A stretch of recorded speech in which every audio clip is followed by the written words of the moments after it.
अस्सलाम वालेकुम नाजरीन, आज बिलाखिर पाकिस्तान ने हारने की जो कसम खाई हुई थी वो तोड़ दी है और पाकिस्तान ने 5 T20 मैचेस की सीरीज़ का पहला मैच जीत लिया। और इस पहले मैच की जीत की खुशी इतनी है ना, और वो खुशी पला क्यों है? क्योंकि हम सीरीज़ तो हार गए, हमें तो वैसे तो खुश नहीं होना चाहिए, लेकिन आज शाहीन ने कुछ फैसले किए हैं, उस फैसलों के ऊपर मुझे खुशी हो रही है कि पहली बार कुछ अच्छे फैसले किए शाहीन ने और उन अच्छे फैसलों का नतीजा है कि आज हम मैच जीत गए हैं। आज के मैच में कुछ बड़ी इंपॉर्टेंट पॉइंट्स हैं जो कि मैं आपसे डिस्कस करना चाहूँगा। एक तो कंडीशन के हवाले से, फिर पाकिस्तान टीम के चेंजेस के हवाले से, फिर उसके साथ साथ जो बॉलिंग में तब्दीलियाँ की गई हैं उनके हवाले से, स्पिन बॉलर्स के हवाले से, क्योंकि स्पिन अटैक हमारा एक अरसे से आउट ऑफ फॉर्म जा रहा था, उसके पीछे क्या रीज़न थी कि एकदम हमारा आखिरी मैच के अंदर जो स्पिन बॉलर्स हैं वो फॉर्म में आ चुके हैं, उसकी क्या रीजंस थी।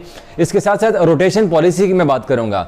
वर्कलोड मैनेजमेंट जो हमेशा से पीसीबी कहता आ रहा है, क्या उस चीज़ के ऊपर अमल हो रहा है या नहीं हो रहा, और इसमें पीसीबी करना क्या चाहता है वो भी हो गई है। इसके साथ साथ कि क्या ये जीत ज़का अशरफ के जाने की वजह से आई है, क्योंकि पाकिस्तान क्रिकेट बोर्ड में एक बार फिर से तब्दीलियों का आगाज़ हो चुका है।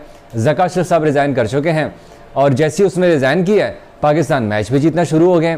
अब देखते हैं कि आगे पाकिस्तान कितने मैचेस जीतते हैं, आगे पाकिस्तान की कौन कौन सी सीरीज़ आने वाली है, और साथ साथ हफीज़ के बारे में भी आपसे जिक्र करूंगा। लेकिन सबसे पहले कि आज शाहीन का टॉस जीतना, 5 मैचों की सीरीज़ में शाहीन ने 4 बार टॉस जीता है। पहले 3 बार टॉस जीता तो उन्होंने बॉलिंग का फैसला किया और हम तीनों बार हार गए। चौथे मैच में न्यूजीलैंड ने टॉस जीता, उन्होंने पाकिस्तान से कि भाई तुम लोगों ने तो बैटिंग करनी नहीं है, आज हम आपको दावत दे रहे हैं बैटिंग कर लो। हम लोगों ने बैटिंग की है फिर भी नहीं जीत सके। हमने कहा यार पता नहीं मसला क्या है, क्या पाकिस्तान के पहले बैटिंग करने में मसला है या कि पाकिस्तान के पहले बॉलिंग करने में मसला है, ये चीज़ समझ नहीं आ रही थी। खैर क्राइस्ट चर्च आए तो क्राइस्ट चर्च के अंदर आज का जो पिच था वो कंडीशन का सबको पता था कि बड़ी स्लो विकेट है, और इसी वजह से आज शाहीन ने टॉस जीतकर पहले बैटिंग का फैसला किया। अमूमन ये ख्याल किया जाता रहा है कि जो क्राइस्ट चर्च का मैदान है रात के वक्त, क्योंकि ये मैच रात के वक्त नहीं था, रात के वक्त ये बैटिंग के लिए सूटेबल हो जाती है। आज का मैच था दिन में, तो शाहीन ने ये फैसला किया कि बाद में उनको बैटिंग करने में थोड़ी सी परेशानी होगी तो इसलिए पहले ही बैटिंग कर ली जाए।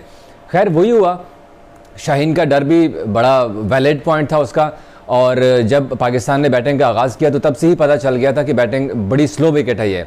लेकिन फिर भी रिजवान ने थोड़ा सा आज रजिस्ट किया और तकरीबन 38 के करीब रन्स बनाए।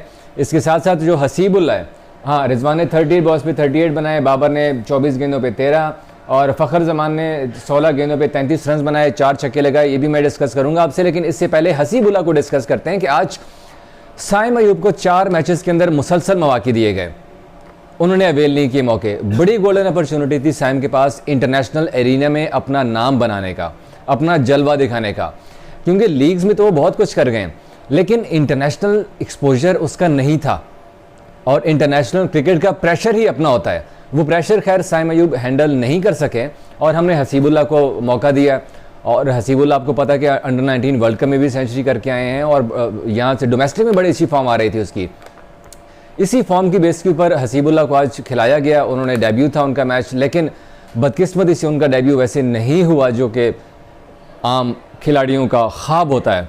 0 रन्स पे आज आउट हो गए, लेकिन हसीबुल्लाह ने कैच बड़ा अच्छा पकड़ा था। जो उसने कैच पकड़ा ना, दैट वाज फैंटास्टिक कैच, मज़ा आया। रिव्यू के ऊपर जाना पड़ा उस कैच को, लेकिन वो उसने फील्डिंग आज हसीबुल्लाह ने अच्छी की है। गो कि वो विकेट कीपर हैं, आपको ये पता है ना कि वो विकेट कीपिंग करते हैं PSL में भी, लेकिन यहाँ पर क्योंकि रिजवान ऑलरेडी हमारे पास विकेट कीपर थे तो आज अवेल नहीं कर सके मौका। खैर फ़खर जमान पे आते हैं, तो फ़खर जमान की इनिंग्स ने ही पाकिस्तान का जो स्कोर था वो अगर 134 हुआ भी है ना, तो वो आई थिंक फ़खर जमान की वजह से हुआ। उसने 4 छक्के लगाए और 200 प्लस के स्ट्राइक रेट से खेले हैं। उसके बाद फिर शाहीन शाह अफरीदी भी आज 1 रन बनाकर आउट हो गए। साहिबजादा फरहान को ऊपर से नीचे किया था और आज मोहम्मद नवाज़ को नीचे से ऊपर भेजा गया था। नवाज़ भी इम्पैक्ट क्रिएट नहीं कर सके, 1 रन बनाने के बाद आउट हुए। अलबत्ता साहिबजादा फरहान ने 1 छक्का 1 चौका लगाया और 14 गेंदों के ऊपर 19 रन बनाए। दूसरा मैच है साहिबजादा फरहान का, कदर बेहतर था हम ये कह सकते हैं, लेकिन अवेल उस तरह से वो नहीं किया। फिर अब्बास अफरीदी ने जो 6 गेंदों के ऊपर 15 रन बनाए ना, उन्होंने बड़ा मेजर डिफरेंस क्रिएट किया। पाकिस्तान ने फिर 134 किया। उसके बाद हम जिक्र करते हैं पाकिस्तान की बॉलिंग का, जो कि मुझे आज बहुत अच्छी लगी है। एक तो मैं उसका नाम जिसको हम अल्फाज से याद करते जो बालों को खींचते हैं, हमारे हारिस रऊफ साहब इतनी तेज़ गेंद करते हैं, 145 150 की रफ्तार से गेंद करते हैं।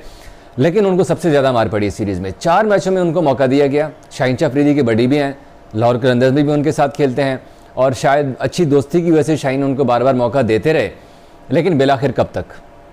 आखिर जब तक आप प्रूव नहीं करेंगे ना, जब तक आप अपनी बॉलिंग में इम्प्रूवमेंट नहीं लाएंगे, कुछ अच्छा नहीं करेंगे, कितने मौके दिए जा सकते हैं आपको? शाहीन ने आज उनको ड्रॉप किया, अब्बास अफरीदी को वापस लेके आए। अब्बास को आपको पता है कि तीसरे मैच में इंजरी हो गई थी, वो नहीं खेल सके थे, चौथे मैच में भी वो फिट नहीं हो सके थे, तो इसीलिए फिर उनको आज जब वापस लेके आए तो उसने दिखाया, अच्छी बॉलिंग की है। गो के विकेट नहीं ले सके, अब्बास ने आज कोई विकेट नहीं ली मेरा ख्याल है ना। हाँ, अब्बास ने कोई विकेट नहीं लिया, सिर्फ 1 ओवर दिया और 4 रन दिए उसने, बड़ा अच्छा ओवर किया है। और उस 1 ओवर के पीछे रीज़न थी, आज हमने 3 स्पिनर से बॉलिंग कराई है। ये पहली बार हुआ है कि इस सीरीज़ में हम 3 स्पिनर्स को खिला रहे हैं। वैसे तो 2 स्पिनर्स खिलाए थे, इफ्तिखार अहमद, लेकिन इफ्तिखार को बॉलिंग नहीं मिल रही थी। मसला ये था, मोहम्मद नवाज़, उसामा मीर और इफ्तिखार अहमद, तीनों स्पिनर्स ने 12 ओवर्स किए और आई थिंक करीबन 56 रन दिए, लेकिन इसमें 6 विकेटें ली हैं, 1 रन आउट भी किया है। टोटल विकेटें 7 होगी, इफ्तिखार की ओवर में ही रन आउट हो गया था और 7 विकेटें यूँ कह लें कि स्पिनर्स ने आज ली हैं। और सबसे अच्छी बॉलिंग इफ्तिखार ने की है, 4 ओवर में 24 रन दिए हैं और 3 विकेटें लिए हैं, जबकि शाहीन शाह ने 3.2 ओवर में 20 रन देके 3 विकेटें, और 3 विकेटें एंड वाली हैं, टेल एंडर हैं। इफ्तिखार 2 विकेटें लिए हैं शाहीन ने, हाँ सॉरी, वो नवाज ने ले ली थी एक, शाहीन ने आखिरी ओवर में अपने 2 विकेटें लिए हैं, वो टेल एंडर्स उन्होंने सफाया किया। 9वीं और 10वीं विकेट उसने उड़ाई थी। इफ्तिखार ने टॉप ऑर्डर उड़ाया है, इफ्तिखार ने सबसे अच्छी बॉलिंग की है। यही सवाल हम बार बार कर रहे थे इस सीरीज़ में कि इफ्तिखार को बॉलिंग क्यों नहीं दी जा रही थी। आज शाहीन कह रहे थे कि यार बाकी ग्राउंड्स छोटे थे तो इसीलिए हमने इफ्तिखार को बॉलिंग नहीं दी। अरे भाई, अगर बाकी ग्राउंड्स छोटे थे तो यही होता है। हालांकि नवाज़ से हमने 4 ओवर्स कराए, बैटिंग में उनका ऑर्डर ऊपर किया है और उसने 2 विकेटें ली हैं। जो टॉप ऑर्डर था रचन रविंद्रा वर्ल्ड कप में, जिसने सबकी धुलाई की है और उसने बड़ी ज़बरदस्त की, और फिर विलियंग, और विलियंग भी आपको पता कि बड़े ज़बरदस्त पावर हिटर्स हैं। नवाज़ ने वो दोनों विकेटें लिए हैं। मतलब टॉप ऑर्डर जो कह सकते हैं ना कि जो इंतहाई डेंजरस होता है, न्यूजीलैंड का टॉप ऑर्डर बड़े फॉर्म में जा रहा था इस सीरीज़ में, नवाज़ ने वो वाली विकेटें ली हैं। जो जितने की वजह है ना, कुछ लोग ज़का अशरफ को करार दे रहे हैं कि शायद ज़का अशरफ ने रिज़ाइन किया है, पाकिस्तानी क्रिकेटर्स को पता चल गया कि भाई ज़का साहब चले गए तो हूँ तो जित वाली लैंड पे आ जाओ, ना एशिया कप से जीते, ना वर्ल्ड कप जीते, ना बाकी मैचेस बड़ी परफॉर्मेंस रही। ऑस्ट्रेलिया के खिलाफ भी नहीं जीत सके, न्यूजीलैंड के खिलाफ भी आ रहे थे क्योंकि ज़का साहब थे वहाँ पर। आप जब ज़का साहब ने रिज़ाइन कर दिया ना, तो टीम के अंदर भी एक बूस्टअप आ गया है कि चलो हम भी जीत लेते हैं। फिर कुछ लोग तो इस बात को करार दे रहे हैं कि शायद ज़का अशरफ जो है उसकी वजह से, उनकी किस्मत के जो सितारे थे, उनकी जो बैड लक थी, जो कह सकते हैं ना कि जो हार के साए छाए हुए थे ना पाकिस्तान टीम के ऊपर, शायद वो ज़का अशरफ साहब की वजह से थे, वो चले गए तो फिर पाकिस्तान टीम भी जीत की लाइन पे वापस आ गई है। खैर, अब हमने जो सीरीज़ का इख्तिताम किया है ना, वो जीत के साथ किया है और यकीनी तौर पर इससे पाकिस्तान टीम का मोराल भी बूस्ट होगा। गो कि अब पाकिस्तान के पास आने वाले चंद दिनों में मैचेस नहीं हैं, PSL शुरू होगा, ये हमारे खिलाड़ी लीग्स के अंदर जाएंगे, PSL आएंगे, PSL के बाद फिर अप्रैल में जाके न्यूजीलैंड ने पाकिस्तान आना है और उस सीरीज़ में फिर पता चलेगा कि कौन सा खिलाड़ी खेल सकता है और कौन सा नहीं, क्योंकि PSL बहुत से खिलाड़ियों के मुस्तकबिल का फ़ैसला करने वाला है। अब देखते हैं कि न्यूजीलैंड के ख़िलाफ़ जो अगली सीरीज़ होने जा रही है, होम सीरीज़, उसमें पाकिस्तान की टीम में कौन कौन से खिलाड़ी शामिल होते हैं और कौन से ड्रॉप होंगे। Thank you.